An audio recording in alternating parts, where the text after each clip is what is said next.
Hello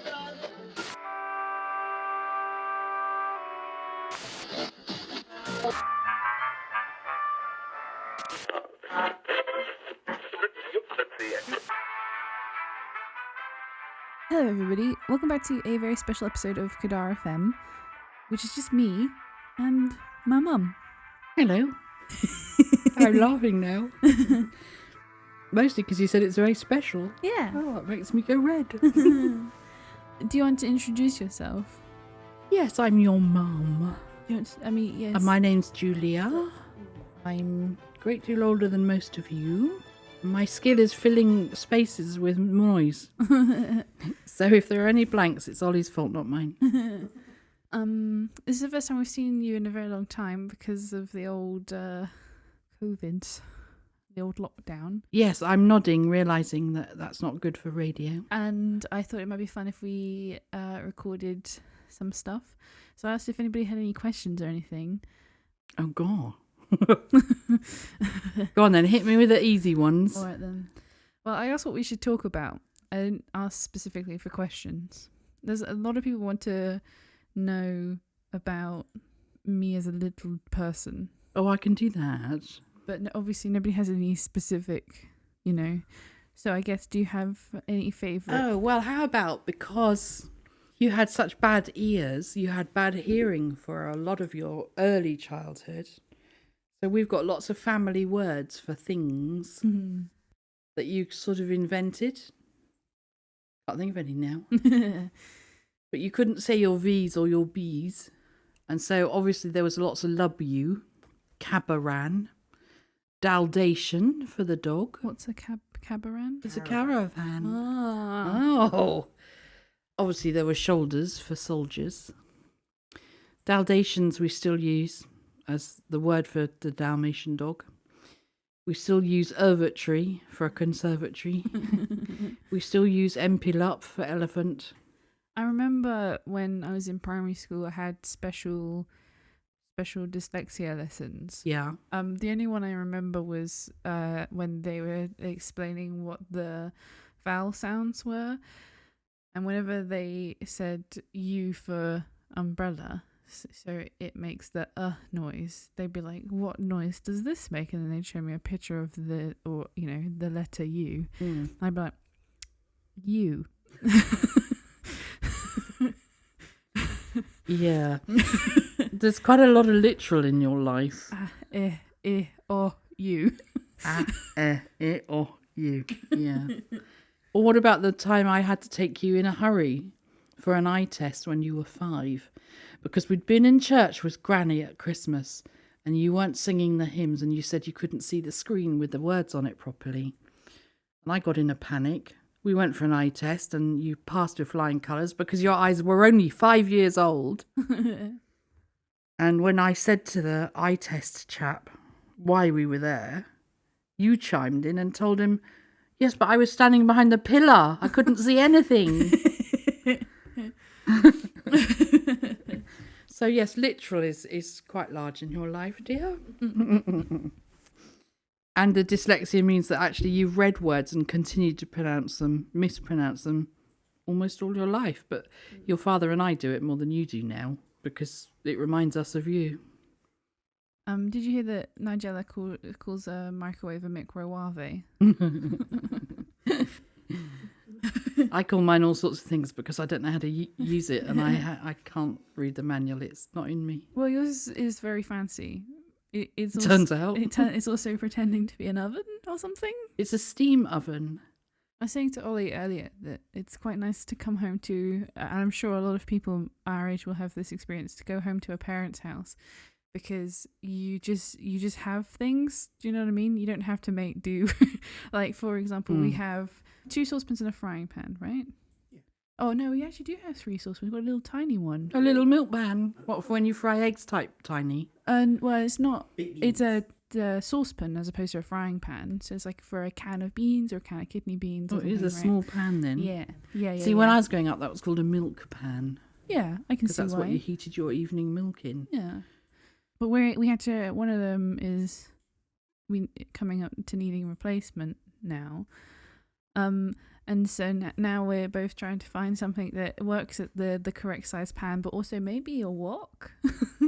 Can it be long lasting and cheap? Yeah. No, because you're doing what the people used to do when they came into my shop all those years ago, and you're looking for that one product that does it all, and it doesn't exist. But yeah, I've got drawers with pans in now, and I've scaled back enormously. You mentioned your shop, but your profession, I was once a shopkeeper. But you're a paper crafter.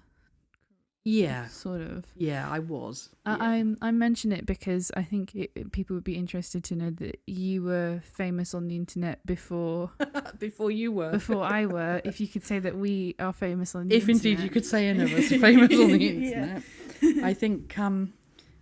I have a creative streak. At the moment it manifests itself in paper, cutting and sticking. I'm not technically creative at all. When you were little, I was a sewer. I made clothes, didn't I? I had a craft shop, a paper crafting shop, but I don't do that anymore. And when I didn't have the shop, then I became a paper crafts demonstrator for some of the wholesalers. And at that point, I started a blog, which is why Jenny refers to me as being famous on the internet. Well, I mean, I think you are, because even today you've received stuff in the mail from people who purport to love me. Yes. Did you want to explain? Well, I was going to say, do you want to pitch your blog? Not pitch, sell? No. What's the word? I'll just tell you what it is. Yeah, and then, that's the thing. Yeah. So my blog strapline is something about being domesticity and a bit of paper crafting, and just writing about it.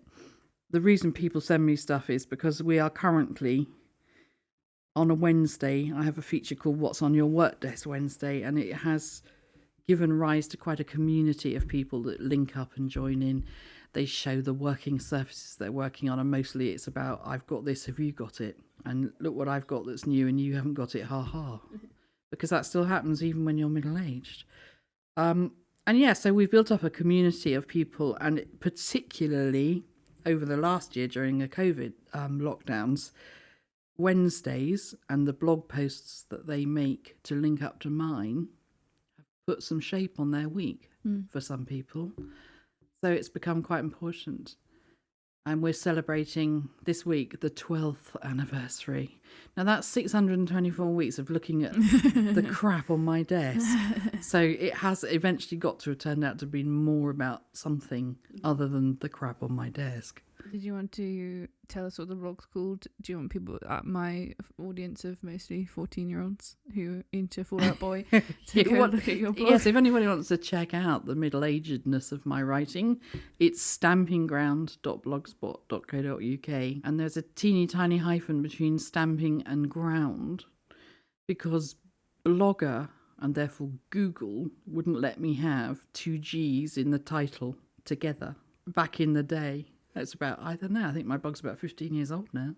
I feel like the internet's advanced in that time. So do I. Yeah, even I get that. Yeah, there might have been another stamping ground, but it did actually, when I set it up, because stamping ground was the name of the shop as well, and I just set it up as a sort of offshoot of that. And it said, you can't do that, it's got a double G. Ignis, who's from Norway, would like to know if you're having a nice day today. Ooh, lovely, thank you. Do you know what, Ignis? It's a great day because my little girl's come home. Obviously, she's brought her current squeeze with her. And it's the first time since, August last year, which is a great day for me. Also, am I allowed to say this? It's a bit of a brag, isn't it? We picked up a new car today. And I'm sitting here in my newly decorated dining room with the most fantastica wallpaper on it. So yeah, I'm having a great day, thank you. We'll take a picture of the wallpaper, I think, and put it on there. Oh, Ollie's doing it. Ollie's on it. Make it look really trendy, Ollie.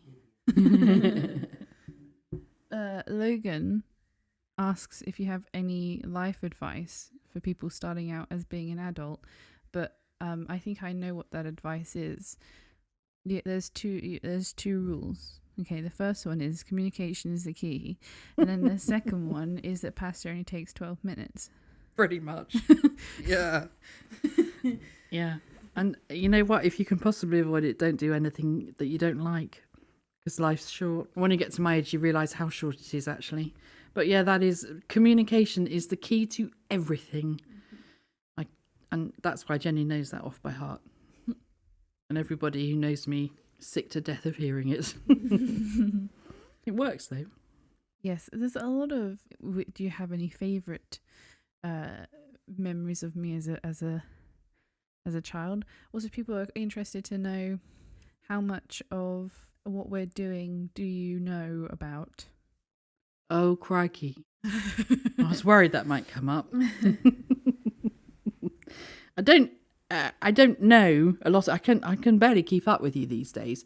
Yeah, there's no pressure to, certainly not for me, for you to know everything that we're doing, because Well, it's a no, lot of stuff. because although we do communicate regularly, we don't actually talk much about the text of it, do we? No. I'm obvious. Well, I don't know if it's obvious, but I am one of the patrons of Patreon. Patreon.com Patreon.com /Shriekingwizard. Shrieking Wizards. And I enjoy being a patron because I get the cards and I get the heads up on a Friday, and it's really good fun. And from that point of view, and the animate and the YouTube, I love it all. Mm-hmm. But those are probably now just scratching the surface of what you're doing. Somebody asked if you've ever played Dungeons and Dragons. I haven't. No, never. Nobody's ever invited me to. Would you like to play Dungeons and Dragons, Mama? One shot, please. I don't know, actually. I'm fascinated by your story writing, as it were. Can I be honest? I think you'd be really bored by all the rules. Like I don't think there are lots of, but there's quite a large. I think those sort of things you grow into as you play Yeah. them, don't you? And I'm not very good at that sort of thing. Yeah, I think the initial sort of like. And, couple of- anything that requires strategy, I can't do it without your father present, because I don't do strategy either. No, I it's not something that's ever occurred to me to try. I mean, I don't know. I think this might surprise our audience. I don't know if we were ever like particularly gaming family. No, I don't think we were. Like, we didn't play board Because there's games only and 3 of stuff. us, Yeah, which is an awkward number for. it is. Most games are 4 and up, aren't they? And and then you factor in the fact that, although brilliant at it, your father wouldn't play Monopoly. So then that's 2 of us, and it's like, not really such a great game then. I seem to remember playing a lot of Rummy Cub. Yes, yeah, we did do that. You see, I used to like to play those sort of games with you because I felt they were educational and doing you some good in the figures department. And me and Grandma play what I realise now is essentially Rummy Cub, but cards. But with cards, yeah. Uncle Ray, did Uncle Ray teach you to play cards, or did Grandma teach you? I think Grandma did. Uncle Ray taught, Uncle Ray taught you to cheat. Yeah. Well, he's done that with each of your cousins as well, so you're at no advantage in the family. Cards predominantly. Impossible for me and Emily to play cards And together. at Christmas times, we still play games as a fam when all the family are here. But the 3 of us, no, we don't. We're still Disney cartoon watchers, aren't we? Mm-hmm.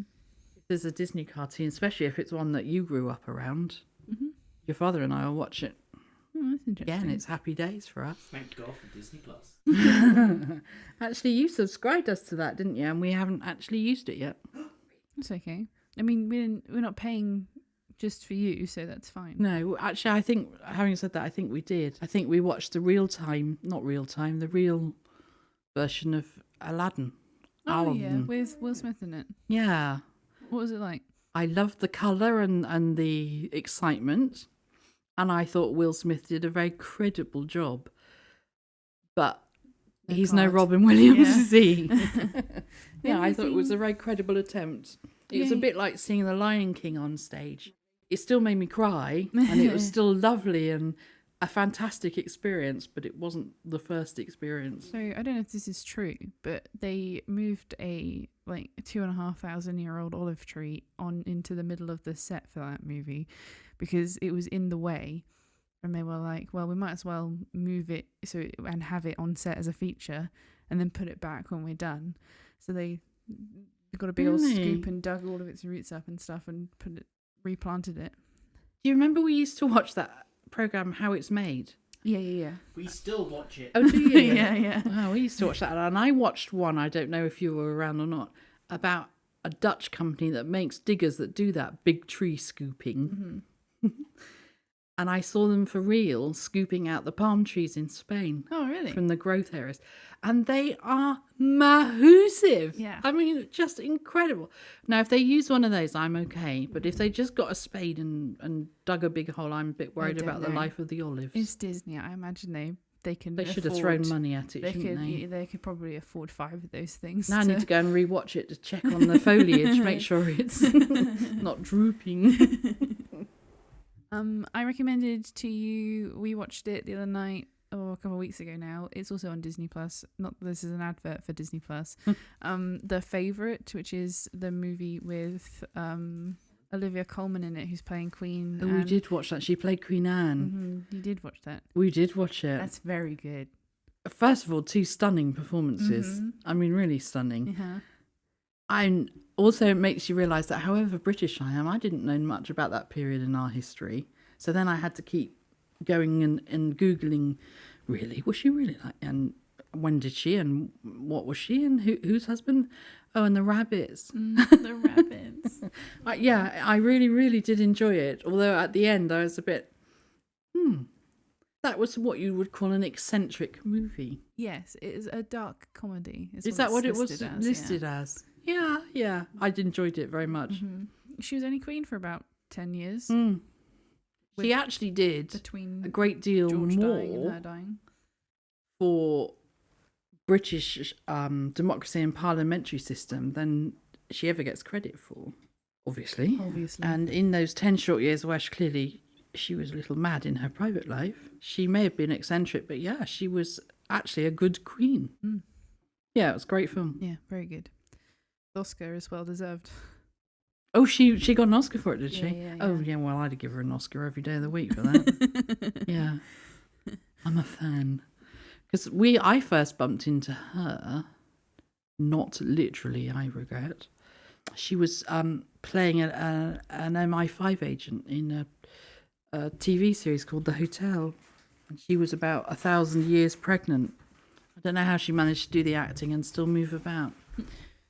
But she was marvellous in that. And that was only like 5 years ago. So, it takes a long time for the TV to pick these people up and put them in your consciousness, doesn't it? Because she's been actoring for all her life. I recommend because you listen to a lot of spoken word anyway.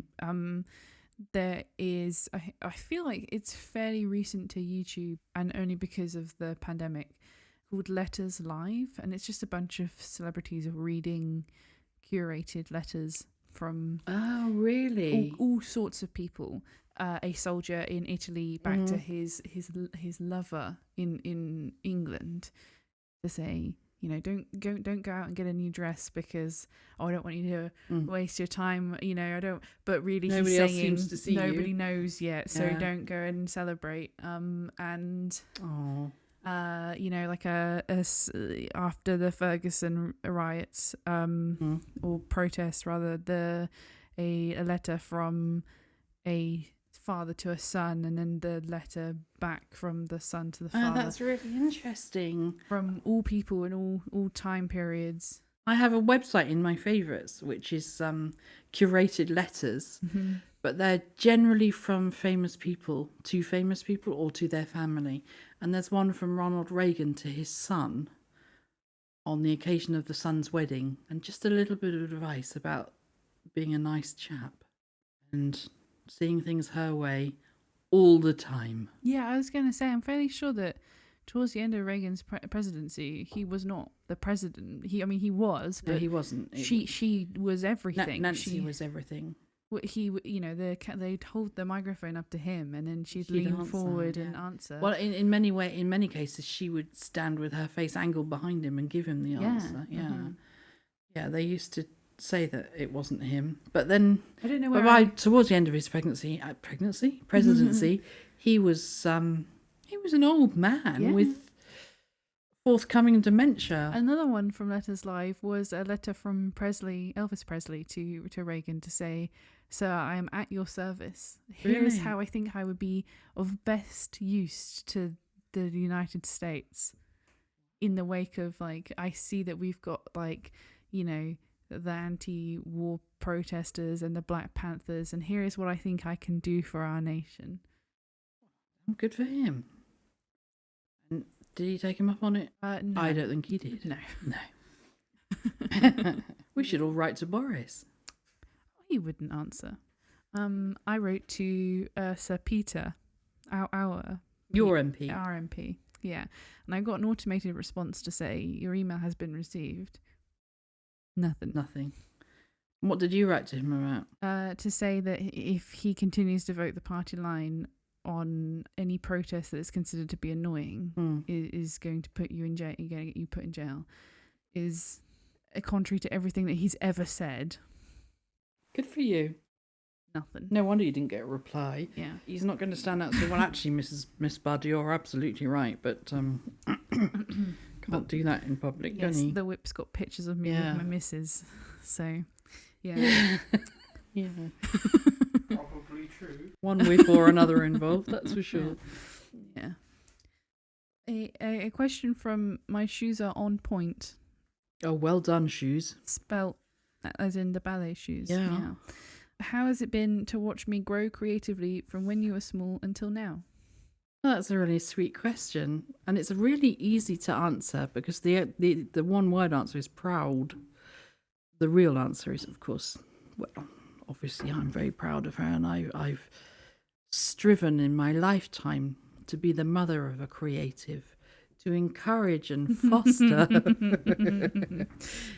and give you space to learn to be who you want to be. And we're very proud of you. It's lovely to see you become a human being that can do your own adulting, because God knows we're struggling to be adults, all of us, aren't we? Yeah, the secret actually is that nobody knows what's going on. No. Ever. No. And as soon as you grasp that, you can relax a bit. But there was a time, Jenny Bud, when I didn't think that you were going to be creative. Shall I tell your friends about this phase you went through? And indeed, I think let loose on my work table, you probably still would use a roll of sellotape, if possible, to stick anything down, even if it only needed 2 pieces. Yeah, well, tape's great. I prefer tape over glue, for sure. Well, I prefer tape over glue because it dries quicker and I'm a little exactly. impatient. But I don't need a roll of sellotape to stick a sign on my glass mat that says, "Hi, Mum." Yes. Yes, you do. Oliver's being very loyal now. What if? Your relationship with sellotape is alarming to most people. I do have a lot of tape. See? Presently in what's the IKEA name for the cart that we all have? The Roscog. The Roscog. In my Roscog, I have a roll of white duct tape. I have 2 rolls of aluminium foil tape. I have 6 rolls of masking tape. I have a roll of brown packing tape. I have a roll of clear packing tape. Any colour, any shape, any variety, pictures. I also have a lot of, You have all the washi little tape. rolls of washi tape. But you have to have lots of that. Well, Yeah. I You have do. got 3 or 4 rolls of washi tape, which I never use. But I don't know which is more alarming then, the fact that you've got all these rolls of tape, or the fact that you know how many you've got and which ones they are. See what I mean? They're just nice. It's just tapey. It's just good to have, you know? Like, for example, You never know when you're going to need 6 rolls of masking tape. the other night, the wind was really, really bad, and our postbox on our front door was bang, bang, bang, bang, bang, bang in the wind. And it That's turned really out- very annoying. It is incredibly annoying, especially when you're trying to sleep. The masking tape that wasn't enough, so we tried a couple of other tapes that I had, you know. So the masking tape you could put over it because it would protect the paintwork from the aggressive other tapes. Yeah. Well, we tried the masking tape first because Yeah, because it's masking tape. And it's the most that you've got the most of. turned out duct tape still the master. Yeah, of course. Have you tried that Gorilla tape? Yeah. Ooh, that is really aggressive. It that is, but it's also very bougie. It's very expensive. I'm good with the regular righto. own brand stuff. I don't need fancy tapes. Note to self: Gorilla Tape from Santa. Well, yeah, that was definitely one of the things that, you know, I think because I was busy trying to be creative and do scrapbooking and make cards and, you know, faff about with paper and pens, I do remember a couple of birthdays where she would ask if we could buy invitations rather than have me make them, because, you know, that was always the excitement for me, all the making that can go into a birthday. And she's like, can we just go to Smith's and get a pad of invitations like normal people do? And I did wonder then, that and the sellotape thing did make me think, she's not ever going to grow. My enthusiasm has put her off, which I think it did in other cases. You know, I got too involved myself, like brownies. I don't know. I think definitely as a child I had sticking problems with, you did. with doing things. I wonder how much of that was because I was little and how much of that might be because I might have undiagnosed ADHD. You don't think it might have been, because when we say sticking problems, we're talking about not wanting to be anywhere except at home, aren't we, really? Just kind of wanted to do my own thing. Yeah. You know? And well, like, you've never been a conformer, that's for sure. Brownies, which I feel like we'll probably have to explain, is like, so you have the guides, which is the girls only equivalent of the scouts for when the scouts didn't let girls in. Brownies is scouts. Brownies is the baby version of guides. That is a lot of doing other people's stuff. It is. And it's after school. It's even more doing other people's stuff. It was in the early evening. And you stuck it just past going into the swearing in ceremony. Yeah. And then you said to me one night, I don't want to go. And I'm like, well, that's fine, but you have to tell Brown Owl, which is what the leader was called. Yeah. And it took you another 2 weeks to pluck up the courage to tell Brown Owl, and she was brilliant, wasn't she? Yeah. She just said, oh, well, Jenny, that's a shame for us. We'll look forward to seeing you if you change your mind, which I thought was very decent of her, because I'd have smacked you 6 ways from Saturday. All the time you've wasted and the effort. I wouldn't really. So, yeah. You weren't a conformist ever. I did ballet for 5 seconds and I did tap for 5 seconds. Yeah, and guitar for a few weeks. Yeah, and like I was in the elite swim thing for about 5 seconds. Oh, that was grim though, wasn't it? That was really awful. I mean, you turned out to be such a good swimmer, and then they put you into this elite club and all you did was swim up and down, up and down, up and down, and it was just exhausting. Yeah. I was tired all the time. I don't think there was any fun in that at all. I remember that being grim. It was very hard for me to imagine as like a 12-year-old how you could make swimming not fun, and they did it, and they managed to do it. It only took us a couple of sessions to work out how miserable it was. Yeah. Well, the fact is, we just had to be grateful that you had the opportunities to try them and rule them out. Yeah. Yeah. Okay. I'm a very lucky. I'm not person. traumatized by the fact that you tried and stopped. The same way I'm not really traumatized or bitter that I never got to try. Well, that's not true. I did swim at school, funnily enough, and I wasn't a brownie.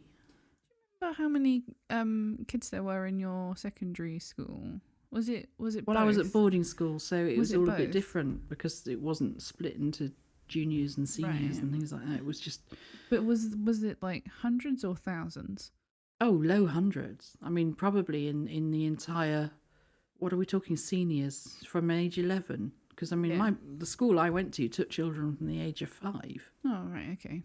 So from the age of 11, it was probably only 300 or 400 pupils at most. Wow, that's Yeah, it was select private school.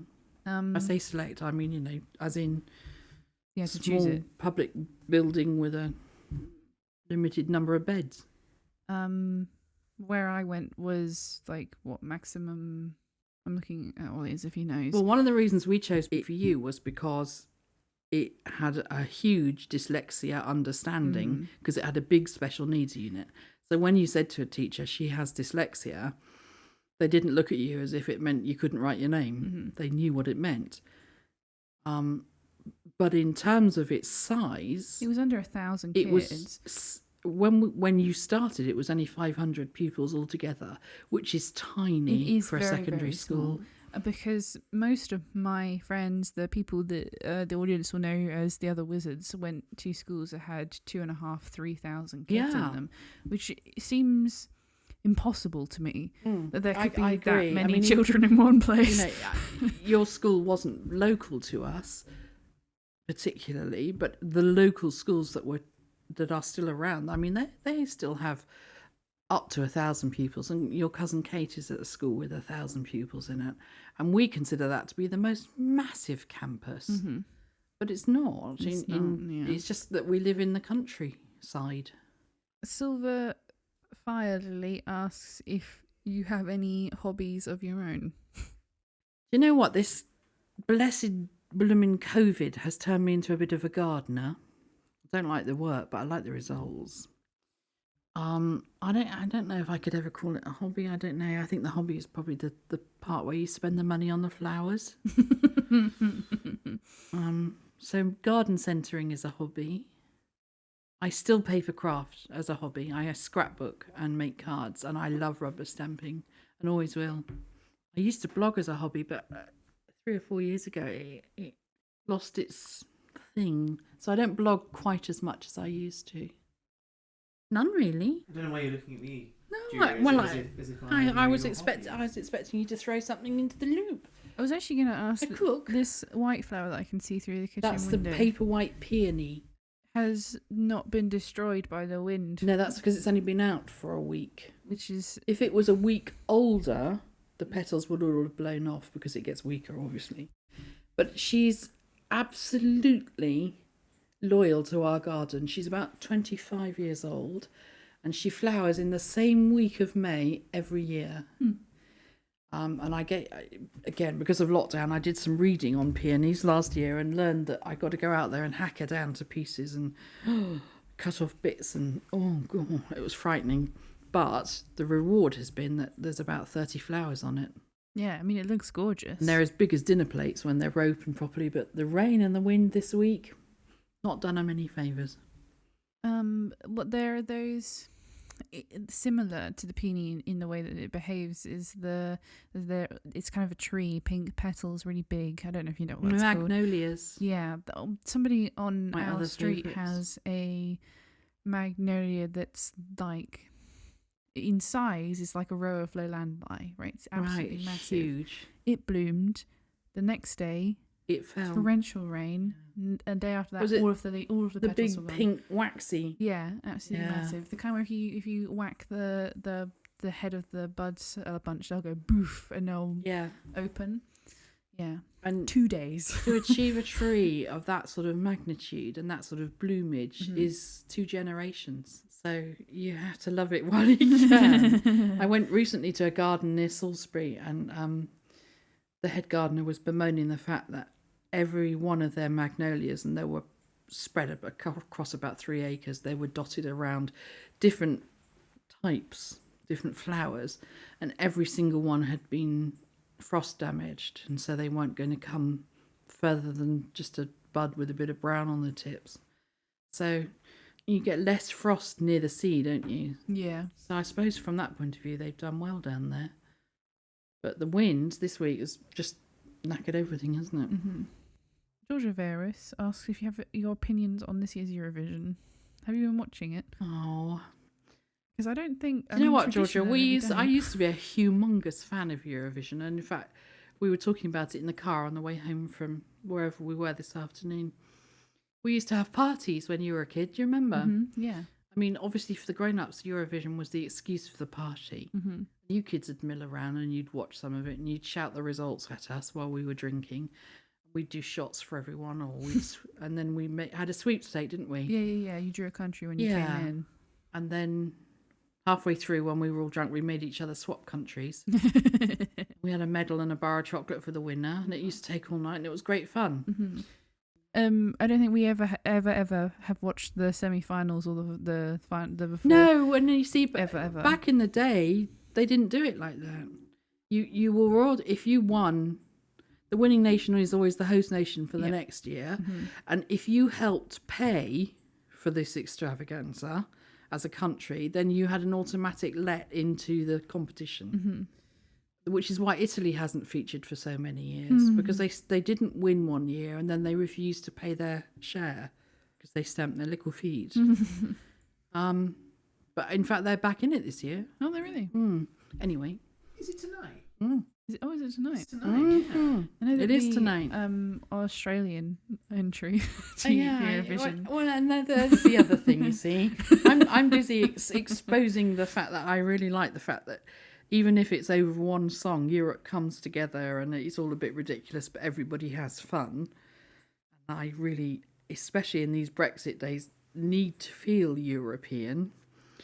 And then we talk about Australia and maybe Israel having an entry. Oh yeah, I forgot Israel's in it too. Ah, I mean, one year they had an entry called A Bunny Bee, A Bunny Bear. I could sing it for you because that's all the words were. A bunny bee, a bunny bear. And then more of the same. Okay. But that's the limit. I feel like in recent memory the Israeli entry was a little bit stereotypical Chinese. Like they had the lucky cats in the background and she'd done her makeup to make her look like she had the quote unquote Asian eyes. Anyway. Again, because we haven't watched it for years because we no longer have parties. Yeah. We ought to get back in the party habit, but now I've got new wallpaper. I don't know if I want anyone in here clinking glasses and leaning on the walls. It's taken 25 years to get this far. I haven't been to very many house parties, but I don't think I've ever leant on a wall in one of them. Haven't you? No. I have accidentally flushed a rubber duck down the toilet, but I haven't leant on, well, I didn't do that. You're safe in this house because we haven't redecorated the bathrooms. I think Amy accidentally flushed a rubber duck down the toilet. We're at a house party at Don't university, and yes, but it was one of our friends. She said that when I went down, I said, "Why are there 200 rubber ducks in your bathtub?" She was like, "Oh well, I've got no self control." So they were very small. They were probably I know, yeah, like the plug size, almost smaller than a clementine, right? Very tiny little rubber ducks, and everybody was a little bit drunk, and they were getting put in people's pockets on their shirts and stuff, and thrown around a bit, and then one landed in the toilet just as somebody flushed it. So away it really did go. Away it went. Yeah, flushing things down the loo is a skill. Actually, you do have to press the flush at the right time and drop the thing in. I need your mic just a minute, just to let the internet know that Nick Frost cake flushing is a thing. No, don't. It's horrifying. I don't even know where to start with that. Cake flushing. Yeah, if they're doing like movie tours and stuff and it's his birthday, people will come and give him cake, but multiple people give him a whole cake. Cakes that feed 12 people, so he's got a lot of it. And because Nick Frost, Simon Pegg and Edgar Wright are awful human beings. Yes, instead of just leaning out of the tour van and giving them away. Yeah, or putting them in the bin or just leaving in the hotel room or whatever, they flush down the hotel toilets. Oh, for God's sake. And you can watch videos of it on YouTube because Edgar Wright's a filmmaker and therefore must film everything. Ew, it is absolutely foul. Wads of cake. Yeah. And Nick Frost is like cutting one of them. Is like, oh, this one's a bit moussey as he slops it off. Oh God. It's just awful. Yeah, no. Yeah. And frankly, as a housekeeping type myself, I'm ashamed of you, Frost and Peg. Another one from Ignis who says, Ignis was asking if we had any inherited quirks, like turns of phrase or that kind of thing. I thought I just mentioned that we are physically identical. Sorry, Jen. We're very similar. We look alike. Yes. Yes. But you are more like your father than I anticipated you being. I nearly said than I am, but obviously, fortunately. It's really for other people to notice, isn't it? Yeah, I feel like I think quite we probably have a similar sense of humour. Yeah. No, we do. You used to do that thing jokingly when we lived here, where you would sit down and you would call Oliver to bring you your iPad. I do that too now. You have very sort of similar tastes in decor, right? Like something that your mum will go, ooh, that looks just right. You will now also pick up and be like, oh, Ollie Moore, do you think that looks good? Sorry, Like- Jen. Like I think the way the relationship your mum and dad have, particularly your mum to your dad, is adopted in you and is similar to how you will talk. It should be, Ollie. you I've address and talk to me. spent several years in. If I leave you nothing, darling, it will be wrong. But I hope I leave you with the skill of manipulating the man that loves you most. Because it is a skill, and my word, it works beautifully. I don't know if most people think that me and Ollie just live together with Amy. I don't think they know that we're going out. Oh, they don't know you're a couple. No. Have I blown No. it? No, it's I not a think- secret. We just haven't. I think like you mentioning it Oh, your face is very warm. earlier in the podcast is probably the first it's actually been actively mentioned. Well, I never. Yeah, I don't think anyone's ever put two Oh. and two together, so that would be interesting. Well, gentle listeners, they're a couple, and they're not married. And they're quite a cute couple, but until they get married, he is only the current squeeze. There's no Mm. guarantees, is there? If your granddad had his way, Yes. right, we would have been married like within the year that we had started going out. Yes. You'd have He's been married. moving in with you, Jenny Bud, and he's not married you. You'd have been married, and Ollie, you'd have been in the army. Yeah. Dad, you join the Marines so you can play in the band. Exhausting. Yeah, can you imagine? We had this conversation the other day about how people still suggest to you, why don't you join the Marines? And Ollie's like, yeah, but then I had to kill people. And I'm like, yeah, maybe. I'm like, Yeah, but you could play in the band. yeah, those two things are not the same. As far as I know, almost every regiment in the army and the air force and the navy has bands of some sort. So you wouldn't have to be a marine, but you would still have to do basic training, square bashing, running, jumping, life threatening. No, funny that. Even so, I here's another thing. Me and Ollie are also quite anti-camping. Yeah. I'm a I kind can't- of 3-star yeah. minimum kind of person. I can't tell you how proud I am. It's a thread that runs through our veins. I like Definitely. the outside, but I also want to go I'm back indoors. more than happy to walk many miles from one Yeah. house to another, Exactly. from one hotel to another, but I don't want to sleep in between. I No. want to sleep in the hotel. Yes, exactly. Don't do outsidey sleeping or waking up with that feeling that maybe you've absorbed more moisture from the ground than was ever Yeah. intended. Ew. Yeah, because the inside of the tent is humid. Oh, don't. Yeah, no. Oh, that's like toast sweat on your plate. I don't like it. So the idea of Ollie having to camo crawl through under a net through the mud just so that he could play the trumpet. Same thing. You can see him standing there in his clean fatigues going, me? No, mate. No, not doing it. Yeah, but I would also like to state that, whilst I personally wouldn't do it myself, some of the best players I know have come from the Marines. My teacher at school, Phil Macon, he's not listening. Shout out, Phil. But shout out Phil Macon. His music business, by the way, was Macon Music, which I thought was great. But he was a Royal Marine. How very convenient for him to have such a good last name. No, I know, right? Love a play on a name. But he was truly one of the best players I've ever heard. But I just What don't you say? wanna... Is he army trained? Was he marine Yeah, trained? yeah. So he was in the Marines, and so were a whole load of other band conductors I had growing up. Spectacular players. Yeah. But But do you want to crawl Not through for the mud you. for it? yeah, exactly. Well, Jenny has a cousin called Harry who so loved the square bashing, the wriggling around in the mud, the endless PE, the endless outdoorsiness and the filth, that when he actually passed out and became a proper soldier and went to Germany to do soldiering that didn't involve any of that, he was unhappy. And so he left the army because all he wanted to do was PE. Ugh, can't think of a worse existence. Yeah, it doesn't sound fun to me. It doesn't float my boat much, but, you know, if there's nothing else you learn very quickly that whatever floats somebody's boat is for them. Somebody on Twitter wants us to talk about the concepts of gender and capitalism. Feels like quite a lot. That's fairly heavy going Yes. for somebody on any platform. Here's today's thinking topic. I think that a lot of people think that capitalism has been the way it has been for thousands of years, which is not the case.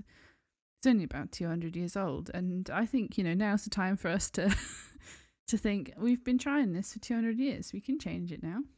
But a lot of people also think that capitalism is democracy. They're wrong. Is that all you have to say about that? Yes. God. Yes, They're wrong. they're wrong. But the two are inexplicably entwined, don't you think? They don't have to be. No, they don't have to be. So my biggest thing is, for example, that the British government makes a big deal about you shouldn't be afraid of the free market or whatever because it gives you choice. So they sell off all the trains, not the rail. We still maintain that, but all of the trains are gone. So now you have the choice of which service to use. Because choice is good. Except you don't, because if you live in the south, you use the trains that run on those rails, which is Southern Rail. And if you live in the west, you use the trains that are on those, which are Great Western. If you live in Hampshire, you use South West trains. You don't get to choose. You just have to use what's there or walk. If you want to use a bus, you're most likely getting on a stagecoach bus because that's what's there. If you want water to your house to drink to survive, then you have to use the water that's provided to you by the people who run the pipes. By the provider Yeah. of that area. Yeah.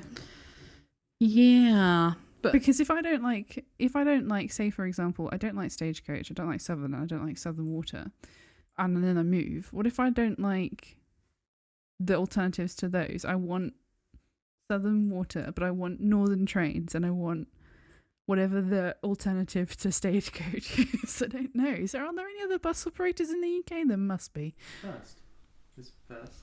Sure. There's Stagecoach. Mm-hmm. There's that one that begins with Q. Where? So,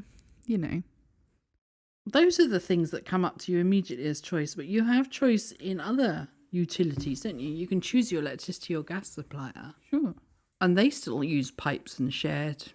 But they don't really, do they? I mean, it's all just one big massive gas tank somewhere. And, they buy gas and it gets piped to you.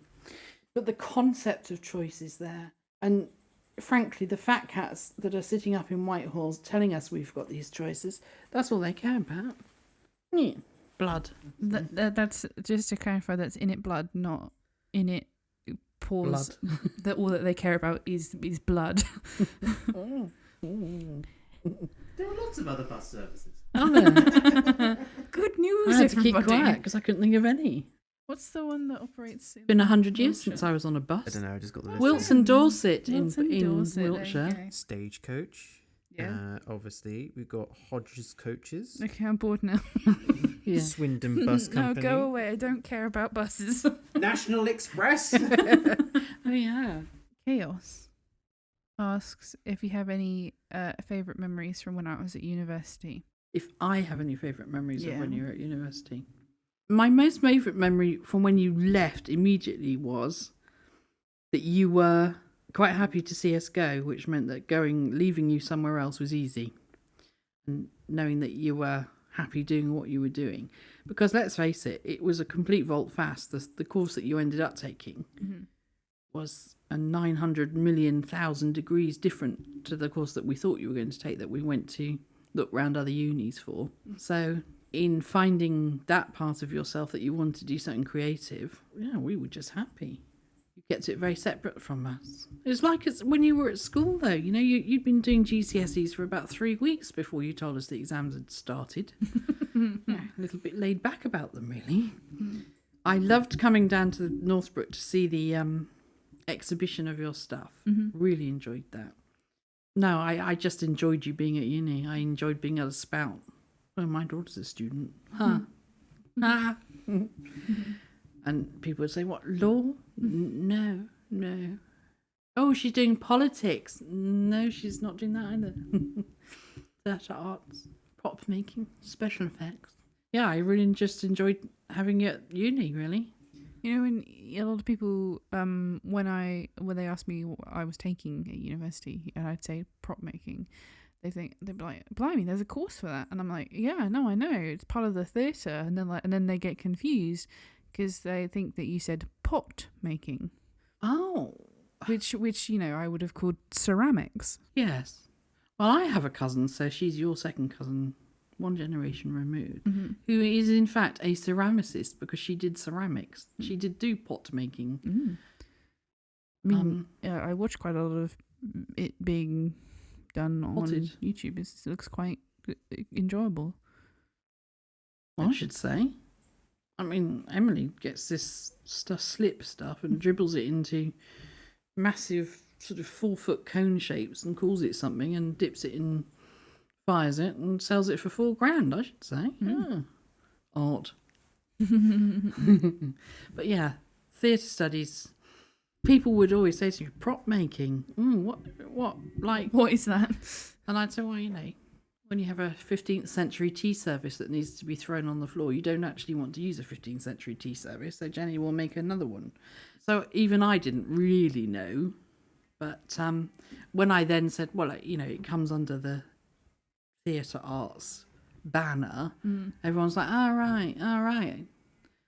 Oh, theatre, yeah. And that was it, really. Yeah, I think most people don't really have an understanding, but wouldn't really think much of it. But when they walked around their studios, right, and they'd see the xenomorph hanging from the ceiling, or Smaug's head in the workshop mounted on the wall, and what else was there? By the time we left, David made a and over the vulture years out you of came back and tyres. you said, this material, you can do this with this, and the things that you couldn't do with some metal tape. It was extraordinary, frankly. Yeah. And also when we came down to that exhibition, it was really fascinating for me to see the difference between prop making, scenery, makeup, to have it properly delineated. It made it very clear and made it very obvious then.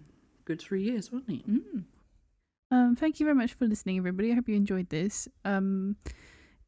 Please leave a comment and Be tell kind. us. If you've got any questions, I'll do my best to answer them. Or tell us what you studied at university or something. I don't know. Comments are good for the algorithm. You know what to do. Kadar FM is kind of on hiatus at the moment because we're trying to work out what to do with the format of the show. But take this opportunity to do a special one with me mum and Olie. Me. Oh, Olie. Me. They'll find it's me. So thanks for joining us. Thank you very much to our patrons for making all of this possible. As ever, all of the equipment was purchased by you, essentially. So thank you very much. You can join them over at patreon.com/ShriekingWizard. You can go to our shop, which is on Shriekingwizard.com/shop for stickers and prints. And you can go to our Redbubble, which is shriekingwizard.redbubble.com, I think, or redbubble.shriekingwizard. I don't know. There's links in places. You'll find it. I'd just like to say that we're recording this on a Saturday evening. It's like 6:30. And a man outside has just decided that this is the perfect opportunity to start all his DIY work. Just, Like, it's been fine all it's day, and then all of a Soslo sudden he's that- like, yeah. The sun has come out, and so DIYers. somebody is like, it's time for hitting things. I'm gonna take this hammer and gonna smack some stuff. He's probably just stood in his garden, just swinging the hammer around. Yeah. Just not doing anything. He's still just smashing on the tree, and Well, if he's on the roof of his new shed, he can see directly into here, so he probably wants. He can A see bit the of microphones and attention. thinks, "Oh, I'll have a bit of that." Yeah. Anyway, thank you very much for listening. Should I do the other places that you should follow? Instagram, the Shriekingwizardco, Twitter at swizardco. We're on Tumblr at highhopesarerolls.com and highhopesarerolls.tumblr.com and at swpom.tumblr.com. We haven't done one of these in a while, so I've forgotten how to do the outro. Is there anything you'd like to say in closing, Mama? Silence is golden. No, there isn't. No. I can't think of anything to add. Okay, well, thank you for... No, thank you. I'm flattered and I'm very proud of you all. Oh, thank you, Mama. You know that. Yeah. No. No. We'll see you again soon when Kadar FM returns? Question mark? It will return eventually, don't worry. We're not cancelling the show. Bye!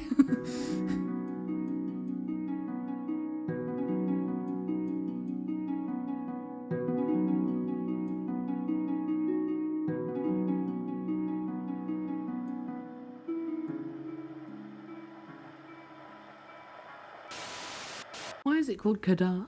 Because Kadar is a city in the show. In the show? Yeah. Yeah. But it's not because it started off being about the residents or... No, but we thought it would be cool to set Yeah, it in the well, world. it is. I agree that. But... Name it after something. Yeah, and also, what was it called? It was called Tabletop Talk.